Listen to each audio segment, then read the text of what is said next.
Hey, welcome back to 4 D, and I'm Willie D. Alright guys, I've been super busy and that's why you haven't seen me in a while. I had to put in new shop lights. I put in a new air compressor for my shop. I can make your hands clap. I've had other things going on in life as well, and I've been really busy doing things, trying to get better quality videos made for you guys. So, anyways though, the first thing we're going to do in this video is talk about this Jeep, kind of give you a background on it, and then we're going to get in depth on the steering project for this 1960 Willys Jeep, so that way we can actually drive the thing.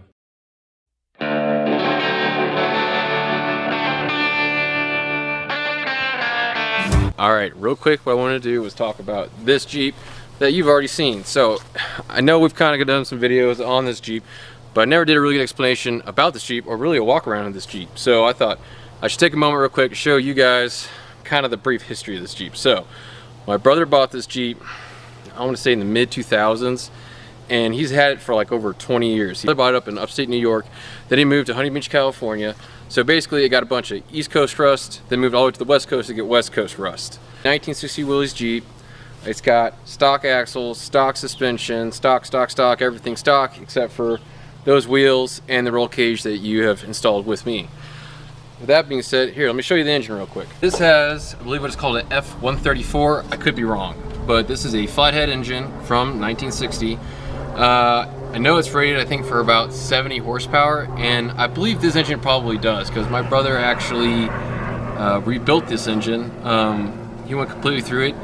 Though the body of this Jeep is completely like rusted away and patched together, like you'll see as we walk around it, there's all kinds of patch panels all over this body. But he went through the entire drivetrain, and if it wasn't for that, this thing would be heading for the junkyard. And it's kind of the reason why we're very limited about what all I'm going to do to this Jeep, and that's because, man, it just looks so freaking cool, like with all like the rust and the patches and everything, and the way it like has that feeling like you're driving an old tractor. Though we're going to be changing just a little bit of that, I love this thing. It's so much fun to drive. It gets looks wherever it goes. I mean, yeah, this is what it looked like back in 1960. No different. Still has a generator. I have thought about putting on a one-wire GM one-wire alternator just to upgrade the charging system on it, because I do plan on putting a winch on it eventually, and I don't think that little generator is going to be able to handle the necessity of those, because I think it only puts out like 30 amps at max RPM, and this thing's max RPM is not that high, so it doesn't make a whole lot of power, and it was never meant to. And we're also going to be looking at the steering of this thing. That's going to be the next big project on this, and I'm hoping kind of the last big project, because like I said, I actually really like it the way it is. See that we still have the stock Dana 25 axle and the stock, I don't know what they call it, a wishbone steering, but it's a really terrible design. And some would say it's probably the worst design of any steering system ever. I tell people all the time, it's like someone designed the Jeep and then someone said, oh hey, we also have to steer this thing too. And so that was a complete afterthought. So my girlfriend, she likes to really drive this thing when she gets the chance, except for the fact that it's terrible to steer. So, and I actually can't blame her too much, because I hate driving it to go to the grocery store, because just going through the parking lot is a huge hassle because of that. It's actually easier to take off out in the sand, and it's more fun to drive out there because the ground is looser and you can move it, but when you're on pavement, it's a nightmare. And so the upgrade I'm planning on doing is doing a power steering upgrade. So if you come up in here, you'll see we still have the stock. You're gonna see that we still have the stock steering wheel, stock column, stock turn signals, gauges, or gauge I should say. My brother did get this aftermarket plastic fuel tank because the old one had rusted out. It was completely toasted. These floor pans have been completely replaced. He actually did a pretty good job with what he had. He didn't have a spot welder or a TIG welder, so he just went ahead and pot riveted everything in. And actually that might have been the better choice anyways, because this thing was so rusted, there was no way he could have welded to it. And so he did the next best thing that anyone could think of. At least I don't know anything that's better, you know, to attach rust to sheet metal, and that's just a pot rivet. So it looks janky, but it also completes the feel of this thing. Like if you come over here and you like see this little patch panel, the way it just bends and folds over, it's like a little band-aid, and those things are all over this thing. So that's how much this body's left. It ain't much, because you can see here where he welded in these rocker panels on both sides. Sells a lot of nostalgia and a lot of character, if you would put it that way. He also got these seats off another guy I know in California. He had them reupholstered, and man, they were fantastic. They looked great, and I might actually go ahead and get these seats reupholstered again, because I remember when they were brand new when he had it out in California, and it was the coolest part of the Jeep. And I know it doesn't look like much right now because they're all tore up, but when you see brand new seats in an old vehicle like this, there's something kind of cool about that. So this part you're pretty familiar with probably, because this is where we did most of our work on the roll cage, getting it tied into the frame, making it look good. I still haven't painted it yet. I don't know if I'm going to paint it ever. Might just let it rust to match the rest of it. One thing we are talking about right now is actually where we're going to put the spare tire at, and it's going to go back here, but I'm not exactly sure the angle on it yet, because I also need to make down a fold down seat if I ever want to have passengers with me. We have an event coming up in February. I don't want to say anything yet. I'm probably going to take this thing too as a mode of transportation. So that's the other thing we might be working on. This rack right here, I thought this was some kind of homemade thing that somebody made, but my brother told me this whole rack right here is actually something off of, he thinks is a CJ5. So I'm not sure so much about the actual angle iron right here. I don't think that's part of it, but you can see where these fender pieces are on there, and over on this side as well. It's just the same piece. And then someone made this framing here, and then, you know, welded on the spare, which we're going to move to the bed like we said, and then there's a jerry can spot here, and the jerry can's going to have to get moved as well. I'm not sure if we're going to keep any of that at all. The spare tire, like I said, is coming off here. We might just have fuel and water back here for when we go do our mild adventures, because there's not a whole lot of room back there, especially after we put the spare on back there. And I also might make it one of those things where it's just like we put it on when we go out, but when we're just doing the single day things and we don't need extra fuel, we don't need extra water, it won't be on there at all, and you'll just see the tailgate. I didn't talk about our transmission or transfer case yet. That is also stock. We have the T90C transmission, which is the higher gear ratio compared to the T90A. I've actually thought about maybe outsourcing a T90A. There's several of them out here in New Mexico. CJ5, CJ3s, they're a plethora out here.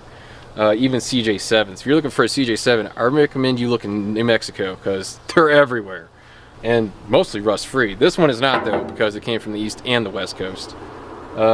Which is also kind of the hard reason about doing much with this thing, because there's actually a lot of better ones around here that you could get for not a whole lot of money. Yeah, the transfer case is a Dana 18 and stock axles. Stock. It's stock. I am still really proud about making this roll cage, even though it's not perfect. Anyone who looks at it and says, you should have done this differently, I'm going to agree with you. I should have done it differently if I was planning on making this thing go faster than 55. If I was planning on going to do a bunch of rock crawling with it, or if I was planning on doing some extreme stuff, I would have done this cage completely differently. But we're not. We're just driving down the road, go to the grocery store, might go hit some sand dunes with it, do some medium terrain dirt roads, maybe do some forest roads up in the mountains with it. It's never gonna see any real hardcore stuff because simply just can't do it. It doesn't have the power, it doesn't have the gearing, and yeah, so it's kind of in the most extreme form it's ever going to be, and that's with the 35s. And we might even go to a smaller tire size because it can handle a smaller tire size much better than what's on there. But it also looks really cool with the 35s, to be honest. So anyways, though, that's a walk around of this Jeep. Today we're finally working on a project that I've been building up to. I know we haven't had any posts in a while. That's because I've been trying to get this stuff together amongst other projects I've had going on. I've been updating the shop. Got new shop lights in here. I got a new compressor room, and I built all of that. So I've been really busy doing other things, and that's why I missed out on a whole, you haven't seen me for about a month now. I just had a lot of stuff going on. But we're back in the shop now, and this is the next project we're gonna do. I'm really excited about it. I'm really stoked. I got a power steering set up. We got a power steering pump, we got a power steering gearbox, we got a bunch of knick-knack stuff in here to make it all work together. And this is all going in our Willys Jeep. So before I get into the whole idea process I have going for this, I want to show you guys what we got going on with the Jeep first. So you kind of see what we're starting with and kind of see where I'm going with this. So let's head on over to the Jeep and you can see what we got. Okay, so you can see in here we got stock steering wheel, the stock column, and the stock turn signals. And you can see the horn button is missing right now. But this is just kind of what, you know, your CJ5 Willys is. Nothing special, nothing primo. So right here you can see the bottom of the steering column we have right here. It goes into this tiny steering box that creates a forward motion on our bottom here. This is a rod right here. It ties into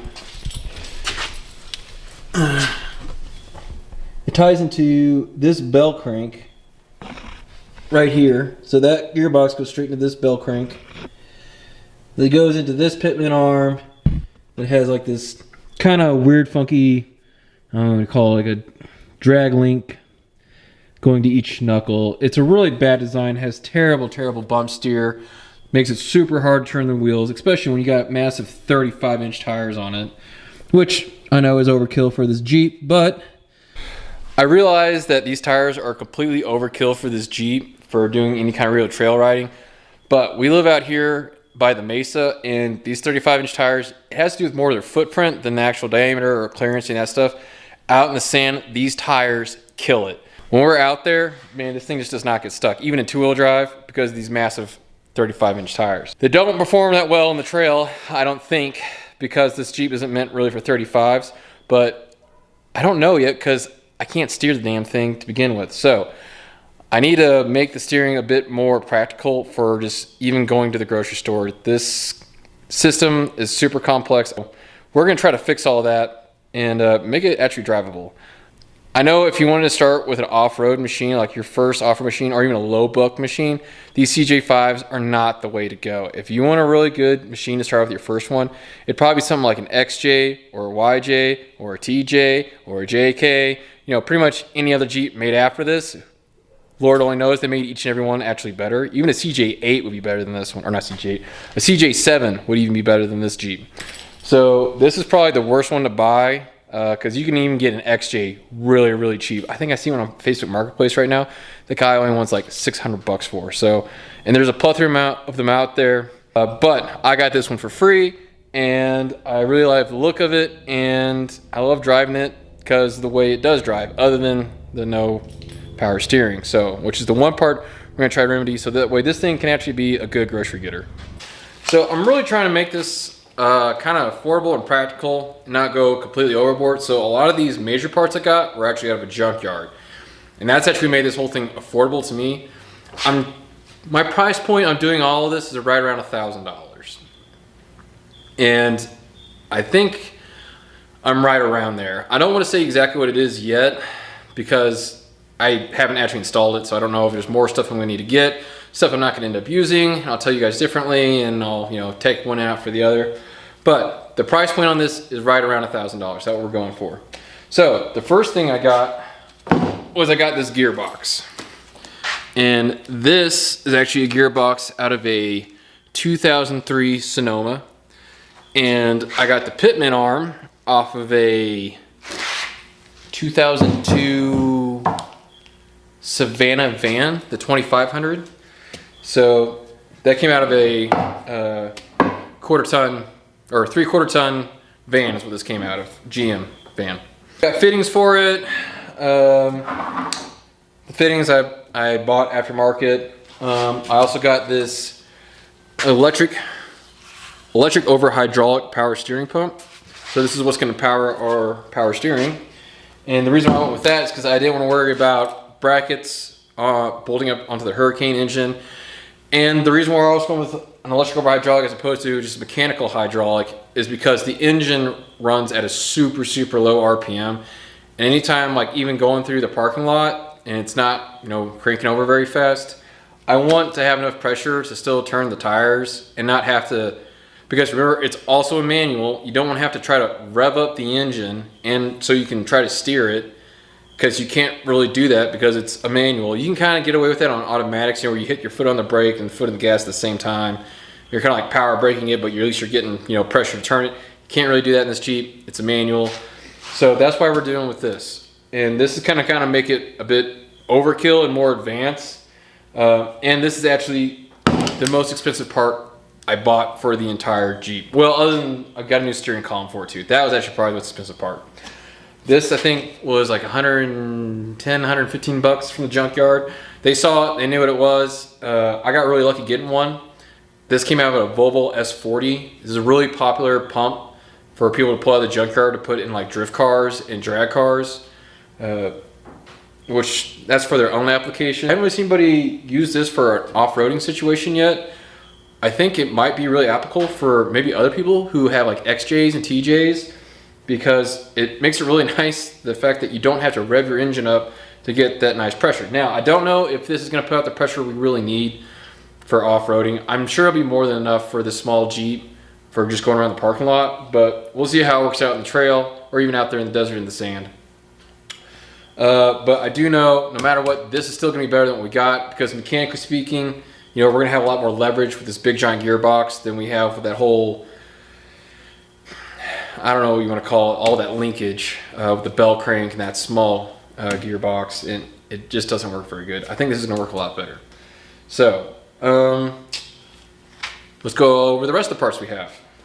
And if you're wondering why I didn't use the gearbox from the van to begin with, and that's because it's a reverse motion gearbox and it won't work in our application. Notice that this gearbox is actually the same as a TJ as well. So if you actually, or an XJ even, yeah, I believe it's the XJ, TJ, and the S10 or Sonoma. They all have the same gearbox. So there's a plethora of them out there in the Junkyard. It's not hard to find.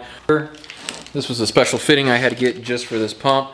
The drift guys are the ones that have definitely figured this stuff out. And I actually went to a couple other videos to get the full idea of how I want to do this. One of the guys was PizzaMike. He basically has two videos that's a bread and butter on how to set this pump up with pretty much any rack and pinion. I know we're not using a rack and pinion right now, we're just using a steering box, but it's all the same thing, pressure and return line. So it's all hydraulics, it's all simple stuff. Pretty sure all the same power steering fluid is compatible. They're not using any Ford stuff where they use automatic transmission fluid. This all uses power steering fluid. That box should have used power steering fluid from the factory, and should all be compatible. So anyways though, PizzaMike, he's the guy to look up about this pump. As for the main idea I got for how I want to do all the linkage setup, there's another guy, and his name is, or the name of his channel is 7 Bar Salvage, and he has a fantastic video on how he does, I believe it's a CJ5, and he does a fairly similar setup with a Signal. And the reason why I didn't use a Signal gearbox like he uses is because it's actually, for me, it was kind of hard to find. Because there's a lot of adapters and stuff you'll see for CJ5s using that certain gearbox. The problem with that whole setup, though, is getting your hands on that gearbox without forking over $400 or $500. I know there's a ton of them out there in junkyards. That would have been true about probably 30 years ago.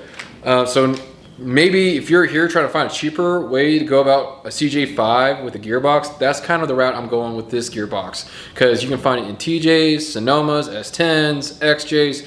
There are literally, the whole Junkyard is just full of this gearbox in particular, along with that pitman on it. That pitman came out of the Junkyard too, so we're trying to do this on the cheaper side. So 7 Bar Salvage, great video. I credit a lot of this to him, you know, figuring out the linkage. And PizzaMike, he is an awesome drift guy. If you like watching drift stuff, and or if you want to learn more about doing these Volvo swaps. We've got our couplers here. What's going to be for our steering shaft right here. We also got this little, you'll see this later. I'm not sure I'm going to use this yet or not. I probably will for our steering shaft. It's just supposed to be like a little support for it. It's just a Heim joint. That's all it is. It's a 3/4 Heim joint. We got our steering shaft that'll go from our steering column down to our gearbox. Obviously it's not gonna be one long piece like this, but I got a really long piece so we can cut up into sections if we need to and use the universal joints as required. We got our steering wheel. Yeah, fancy. I bought a whole box of toggle switches here, and that's gonna be for turning the pump on and off. Oh, I also got a nice think this is, how is this? I got a 120 amp relay to turn our pump on and off. That's also what the switches were for, so that way you can turn it on and off with this relay. And that way when you are trying to start the Jeep, you're not trying to also power the power steering pump. Or if you can turn it off for whatever reason. And this is the big Mac Daddy right here. This is our new steering column. I paid, I want to say around 190, almost 200 bucks for this steering column. So there's some of these parts you can see I forked out money for that maybe you won't have to on your project. I was thinking about trying to make the old column work and, you know, try to use parts from an S10 column or even an XJ column. And once I saw this and how much it was, and I want it to look nice, and you can see I'm getting everything in black too. And that's because this is an old Jeep. I'm not trying to make it look flashy. I feel like when you put chrome stuff on an old, you know, rusted out bucket like this, you're just polishing a turd, or you're putting lipstick on a pig. And it's like, it's a pig, so call it a pig. And that's why I like the black stuff. This is actually a really nice column. For what I paid for it, man, it's actually pretty good quality. I actually got this from the link on the 7-Bar Salvage channel. He does a chrome one, and it looks really good, I think, in his CJ5. But for this project, I went with the black. With that ado, the very first thing we do before we start installing any of these parts, we gotta pull the Jeep apart. So, with that being said, let's pull the fender off. So that we're all on the same page here, just so you know, this is definitely not a how-to video. This is more of, this is what I'm doing, and maybe it'll help you along the way when you design your own steering for your vehicle. So, or maybe it'll help you out if you're doing steering on a CJ5, or if you're just here because you like to watch. So, anyways though, we're gonna remove this fender, I'm gonna take this wheel off, and we're gonna get some better access up here. The first thing we want to do is we want to mock up our steering box onto our frame because it's completely different than the way it was before.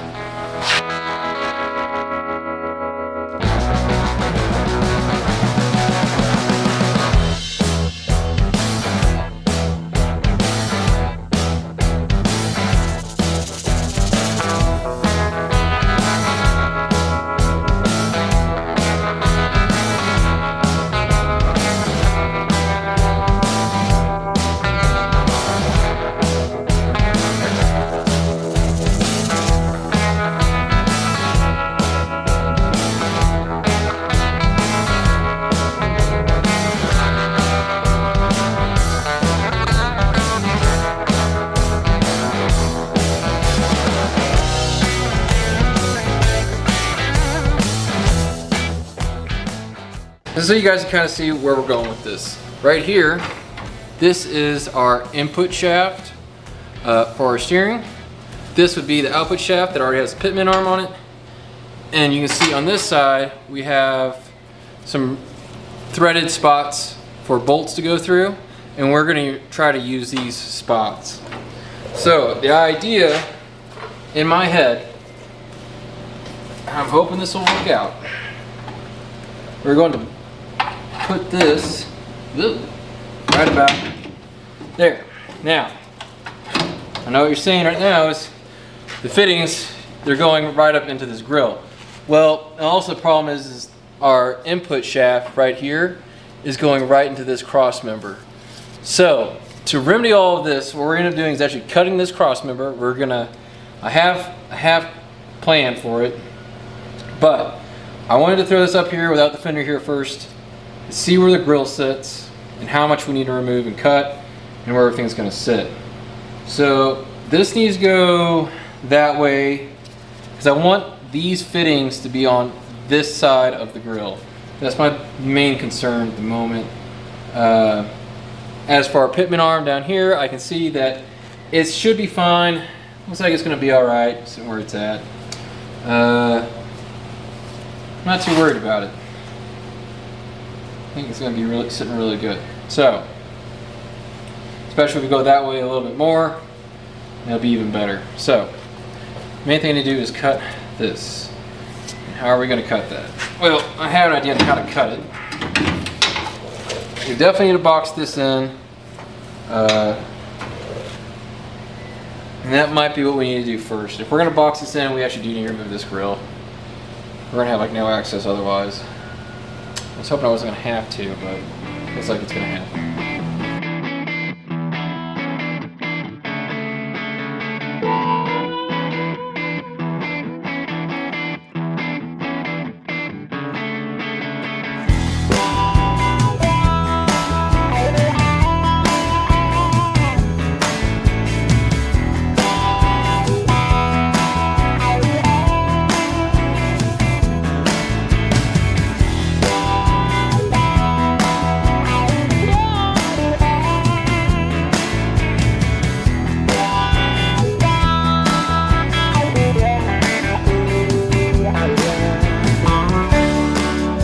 So right now I just have the steering box just kind of balanced here, so just for you guys so you can see what's going on here. So we got our marks here. This is the back of our grill, and what we want to do is move this far enough forward that this fitting here is all the way up. So I know right here there's kind of like a little bit of a pocket, so that way I can actually route these hydraulic lines to go up and over the radiator. So then I have this marked right here, just so I kind of know where that flange is on the radiator, which I know this line I can actually move around a bit, because I can either trim the radiator if I need to some, because it's just the flange that bolts onto the main core support. And clearly what we need to do is move this whole thing forward, so we're gonna have to remove this right here. And I have a plan for that. Okay, so what I have here is a piece of 2.5 inch tubing. So what that means is the outer diameter of this is 2.5 inches. Let me go grab a tool. Right here we have a 2.5 inch hole saw. So the plan is that this will cut the diameter we need for this to have some pretty good fitment for a good weld into this. So ideally the plan is here, and a perfect world how this would all end up is that I would mark my hole out here wherever I want this to drill down into. I have to go at least so far down for the middle of this to catch into the cross member, and we're going to drill through the cross member so that way we can bring this up and forward where we want it. And then what we will do is we'll take our piece of tube here, cut it to the proper length, basically more or less lay this into here, and then we'll have a nice surface to roll weld all the way across. That is going to be this piece right here, this coupler. As you can see, you can kind of see there. This one is actually, kind of focus on there. This one's actually splined on one side, and then has a 3/4 double D on the other side for our shaft. So this will go onto here, but this is gonna have to, you can kind of see it'll come out straight. I don't know how far we'll be able to go straight before we have to start having some uptick or left or right into our U-joint here. So when this is set in there, we're probably gonna have to either cut it off the top, and then this will just be kind of like a U shape in here. I hopefully can avoid that, or we might have to make a radius inside of it so that way it creates room for our U-joint to move. So that is something we'll have to look for as well. You can already see right here that we're already getting into that line I was talking about, but that's okay because that doesn't actually matter with this portion of it. That's actually to mark out, this not running into our flange right here. And it looks like we're gonna clear that just fine. Before I start cutting anything that's Willys Jeep, I kinda wanna see if I can get some stuff mocked up.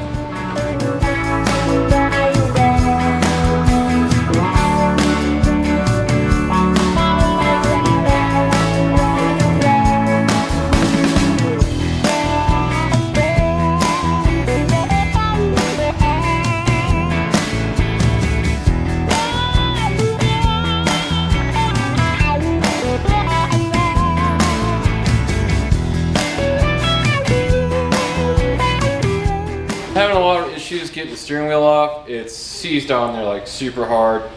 I've already kind of messed it up a little bit. I was really trying to save it. I don't like messing up things that are original, especially something that's back from the 60s. Even though I'm sure there's plenty of, you know, aftermarket ones you can get, it's not a perfect wheel to begin with anyway, so I don't feel that bad about hurting it and messing it up. But I am still trying to get it off, and I gotta get it off. So I got this old A-arm out of my scrap pile. I'll show you what we got what we're working with here.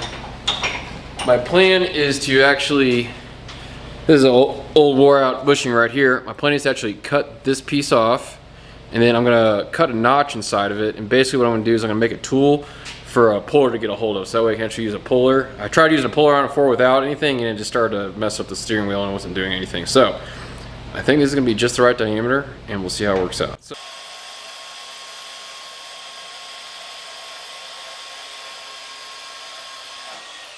woo! Like a hot knife through butter. Man, I love this tool.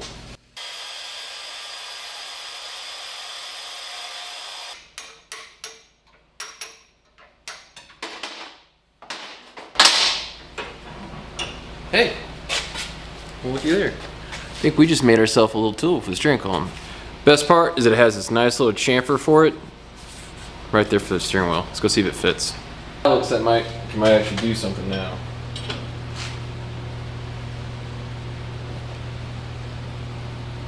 There we go. That was the ticket. Easy money once you got the right tools. Awesome, awesome. Yeah, I hate to say it, but you can see on the backside here where that got messed up. I know original wheels in good condition are really hard to get, but it's already got some chips like right there. You can see where I messed it up right there. I messed it around all three corners. That wasn't using the tool that I made. That was me trying to just go out and get it off. And yeah, well, if I just took a little bit more time, we're in better condition. But it's still salvageable. It still look good. I think you can totally fill this in with some epoxy, sand it over, and I didn't completely destroy it, so. Yes, no, yes, no, yes, yes, yes, yes! Ha ha! Here's a new one. I'm sure it's just gonna fall right into place. I can already see one of the problems we're going into is that the outer diameter of this column is not the same as the one we just pulled out. So before we do any of this fabrication work up here to getting the power steering fitted up, we need to get this installed just so we can kind of at least mock everything up. And this has got to find its home before we can find the home of everything else. So this is our new steering wheel. We're going to temporarily just kind of put this on here so I can figure out exactly where we want to mount this thing up and down.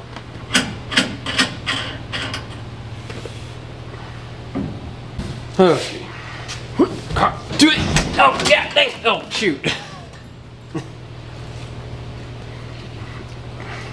I'm still alive. All right, try this again. Without hitting my head on the top. How see this dash is? That's really flimsy. See, that's way too low. Way too low. Put this right where I think it should be. I think right there. Yeah. I like it right there. This is our one piece that's going to be chrome, and that's only because they didn't make it in black. So, or at least I couldn't find it in black. This is going to go around the bottom of our column, and we will screw this to the floor. So it's kind of hard for you guys to see in there with the camera, I know, but we're not going to be able to reuse. We're not going to be able to reuse the old stock hole for the column because it's kind of at the wrong angle for what we need to do. We got to get up and over an engine mount, and if I put it at the stock location, it's going to put it at a real weird angle, you know, something that I was never really meant for.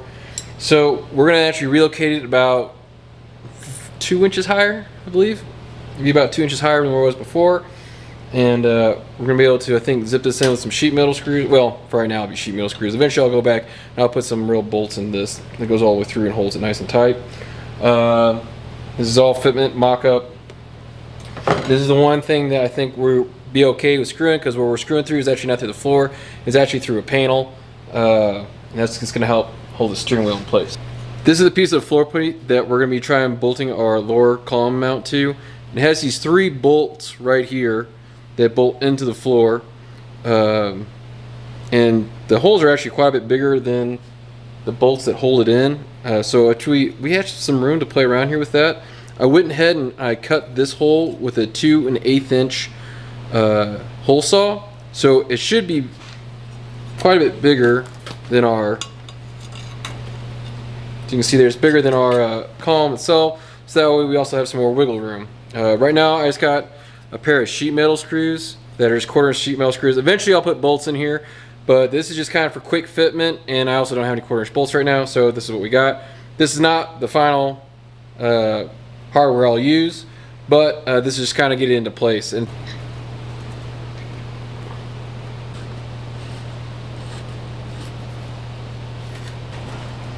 here's the free cam. Alright guys, so I got our steering column kind of set in here. It's kind of hard to see in the darkness, but I'm going to take a real quick second and give you an update and kind of show you what we got going on. Right there is our bottom mount. I only have one side of it on right now. So, but it's just kind of sitting in here. And this is the dilemma I'm coming into right now. And that's whether, so you can see where we have the OEM notch here for the old steering column. Well, obviously this one's bigger, so it doesn't just slide up in there. And you might be thinking, well, okay, well, why don't you just cut it out and make it bigger? Well, it's kind of because it's right where we need it. So, what we got going on here on the other side, this is kind of what's determining whether we're going to end up cutting that or not. You can see we have this universal joint on the end of it, and we can only really do about, they say the max you can do is 35 degrees, but you really don't want any more than 10. I mean, right now this oil line's the way I'm about to take it off here in a second. And you can kind of see that's almost right here to this, to our steering box. I'm not for sure where this is exactly going to sit yet, because I wanted to put this in there and see how we're going to make one mate to the other. But we're getting there. I'm torn between right now. I think the next thing I need to do is, no matter what, I need a box in this frame right here. And I know that's going to kind of set where this is going to go, because we also need to get some kind of bushings or barrel for these to weld in for these to go through. You'll see what I'm saying. But I might be making a trip to the Tractor Supply. Some kind of tubing or pipe. And then once this is kind of set in there, then we can kind of get closer with that. We at least got it like set in there so we know where we need to play with stuff. So we're getting closer. But as for right now, I think the next step we need to do is go ahead and box this in so we can figure out how far this way is going, because this is round right here. So it isn't actually going to go this far right. It's actually going to go a little bit to the left. And then we're going to have to cut this out, figure out what that's going to go, and then get everything connected together. Alrighty guys, well, thanks for sticking around for 4Wheelie D. I know we didn't get too far in this project today, but I had to stop right here because, well, we're getting pretty long in this video, and there'll be a part 2 and probably a part 3, maybe even a part 4, heck if I know, to getting this steering project done. But I'm going in pretty depth with each step that I'm doing, because I just want to make sure that I'm putting in to what I'm getting out, because I get a lot of good content from YouTube, so I'm not trying to put junk out there, so that way, you know, people like you and me who are new to fabrication can learn. So that's what we're all about. We're about learning together. So anyway, but before we go, I want to let you know that I now have a sticker. So if you want a sticker that says 4Wheelie D, all you gotta do is email me your mailing address at 4wheelied247@gmail.com. You ain't gotta even give me your name. Just give me your mailing address and you'll get one of these stickers in the mail. I promise. So anyways, until next time on 4Wheelie D.